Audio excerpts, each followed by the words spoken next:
sedikit tentang real estate. Real estate sendiri memiliki definisi merupakan istilah yang merujuk pada properti, baik berupa tanah maupun bangunan yang ada di atasnya, beserta sumber daya alam yang terkandung dalamnya seperti air, mineral, atau tanaman. Secara umum, real estate mengacu pada semua bentuk kepemilikan dan pengelolaan properti fisik. Komponen dari real estate sendiri itu yang pertama ada tanah. Komponen ini merupakan komponen dasar dalam real estate. Tanah ini mencakup ruang di atas dan di bawah permukaan, termasuk elemen alami seperti pohon, mineral, dan air.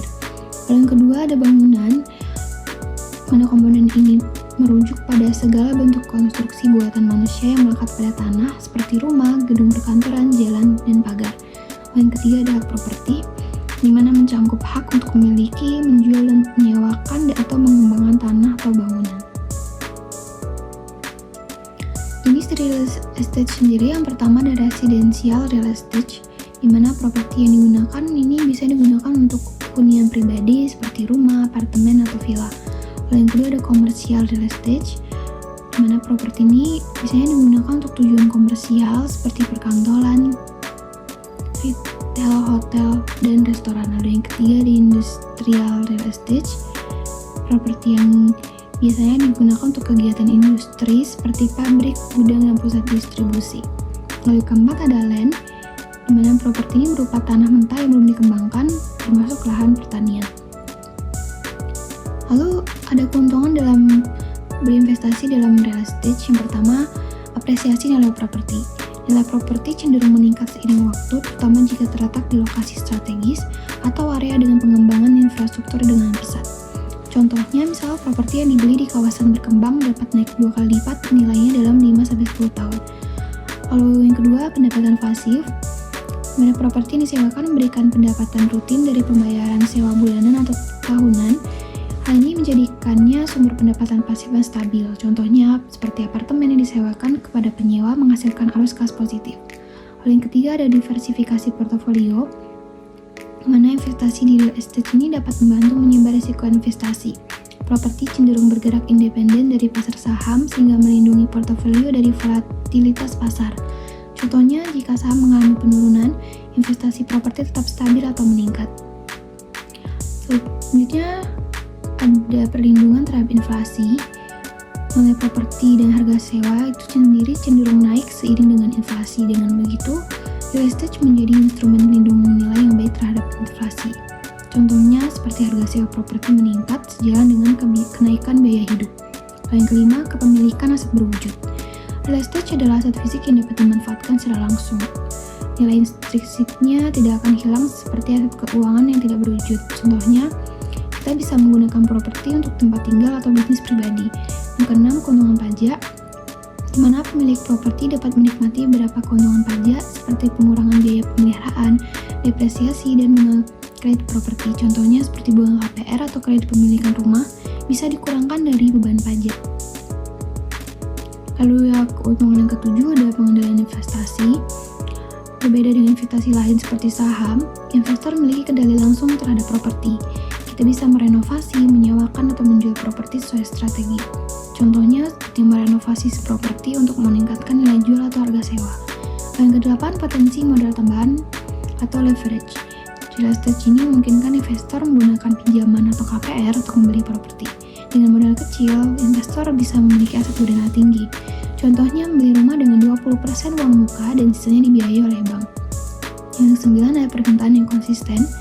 Real estate selalu memiliki permintaan yang stabil karena kebutuhan manusia akan tempat tinggal, bisnis, dan industri terus ada. Contohnya, pertumbuhan populasi meningkatkan permintaan hunian. Lalu yang ke-10 ada warisan dan keamanan finansial. Properti ini bisa dijadikan aset jangka panjang yang diwariskan kepada keluarga dan menjadi sumber pendapatan di masa depan. Selanjutnya ada proses dalam real estate. Yang pertama ada pengembangan properti. Ini melibatkan perencanaan, desain, dan konstruksi bangunan baru atau renovasi bangunan yang sudah ada. Dan yang kedua, penjualan dan pembelian. Ini merupakan transaksi properti antara penjual dan pembeli, seringkali melibatkan agen real estate. Dan yang ketiga ada penyewaan. Kegiatan ini merupakan menyewakan properti kepada pihak ketiga untuk mendapatkan pendapatan tetap. Dan terakhir ada manajemen properti. untuk memastikan operasional berjalan lancar seperti pemeliharaan dan penyewaan. Ada beberapa tantangan yang dihadapi dalam real estate. Yang pertama, modal awal yang besar, di mana investasi real estate ini membutuhkan modal yang signifikan untuk pembelian tanah, bangunan, atau pengembangan proyek. Tidak semua investor memiliki akses ke modal tersebut. Contohnya, untuk membeli properti komersial seperti ruko atau apartemen, diperlukan modal ratusan juta hingga miliaran rupiah. Lalu yang kedua, likuiditas rendah. Real estate adalah aset yang kurang liquid, di mana proses menjual properti membutuhkan waktu lama dan melibatkan berbagai pihak serta dokumen legal. Contohnya, dibandingkan dengan saham yang bisa dijual dengan cepat, properti ini bisa memakan waktu berbulan-bulan untuk mendapatkan pembeli. Lalu yang ketiga, ada biaya pemeliharaan yang tinggi. Properti ini memerlukan pemeliharaan rutin agar tetap dalam kondisi baik dan menarik bagi pembeli dan penyewa. Jika tidak dirawat, nilai properti bisa menurun. Contohnya, biaya renovasi, perbaikan, dan pemeliharaan rutin seperti kebocoran, cat ulang, atau perawatan taman. Lalu yang keempat, ada resiko ekonomi makro. Kondisi ekonomi seperti resesi, inflasi, dan suku bunga tinggi dapat mempengaruhi daya beli masyarakat dan nilai properti. Contohnya, suku bunga KPR yang naik membuat cicilan lebih mahal, sehingga permintaan properti menurun. Lalu tantangan selanjutnya ada regulasi dan kebijakan pemerintah, di mana nih berupa pajak properti, aturan zonasi, atau perizinan dapat menjadi hambatan dalam pengembangan dan investasi real estate.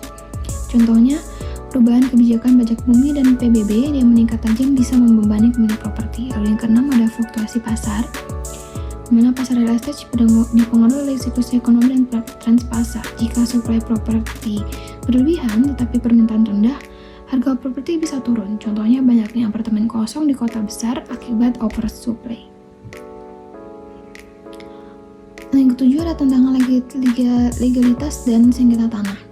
Proses legalitas dalam real estate biasanya rumit dan tidak jarang muncul masalah sengketa tanah atau kepemilikan ganda. Contohnya, pembeli harus memastikan sertifikat properti bebas dari sengketa atau masalah hukum.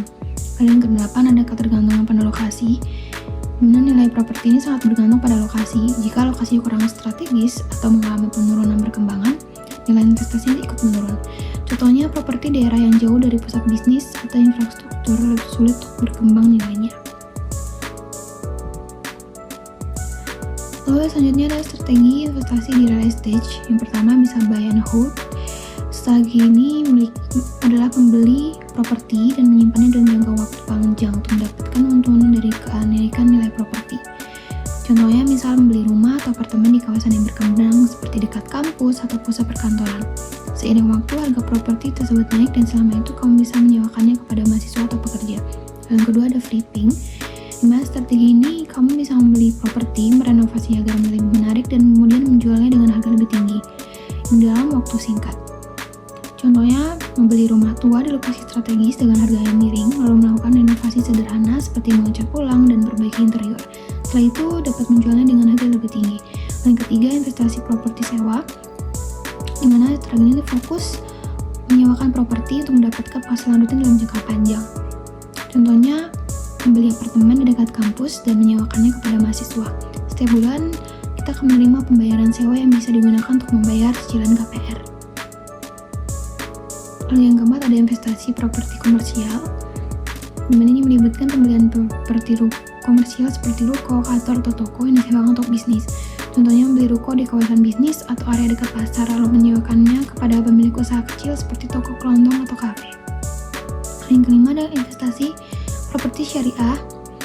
Bagi investor yang ingin menghindari riba, strategi ini menggunakan skema pembelian properti syariah yang bebas bunga.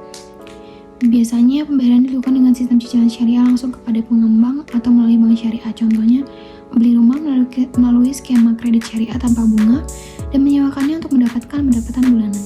Lalu yang keenam, menggunakan leverage atau pinjaman bank. Strategi ini bisa digunakan pinjaman KPR untuk membeli properti. Dengan modal pribadi yang kecil, kita bisa mengontrol aset dengan nilai lebih besar. Bisa membeli rumah seharga 500 juta dengan membuka 20% sebesar 100 juta, sisanya dibiayai bank. Properti disewakan dan pendapatan sewa digunakan untuk membayar cicilan. Nanti ada faktor yang mempengaruhi real estate. Yang pertama ada lokasi, di mana lokasi strategis dengan akses mudah ke fasilitas umum akan meningkatkan nilai properti. Lalu yang kedua ada kondisi ekonomi, ketiga ada suku bunga, yang keempat permintaan dan penawaran, kelima kebijakan pemerintah, dan yang keenam demografi dan gaya hidup. Lalu yang ketujuh ada infrastruktur, kedelapan faktor lingkungan, 9 tren pasar, dan 10 investasi asing. Kesimpulannya, real estate itu sendiri adalah sektor yang luas dan berpotensi memberikan keuntungan signifikan bagi pemilik maupun investor. Dengan memahami jenis-jenis real estate, proses transaksi, serta manfaat dan tantangan yang ada, seseorang dapat memaksimalkan potensi investasi dalam properti. Real estate tidak hanya memberikan pendapatan pasif dan apresiasi nilai aset, tetapi juga menjadi instrumen investasi yang solid untuk diversifikasi portofolio dan perlindungan terhadap inflasi. Meskipun investasi real estate memerlukan modal yang besar dan risiko yang lebih tinggi dibandingkan instrumen lainnya, dengan strategi yang tepat dan pemahaman mendalam tentang pasar, real estate tetap menjadi pilihan menarik bagi investor jangka panjang.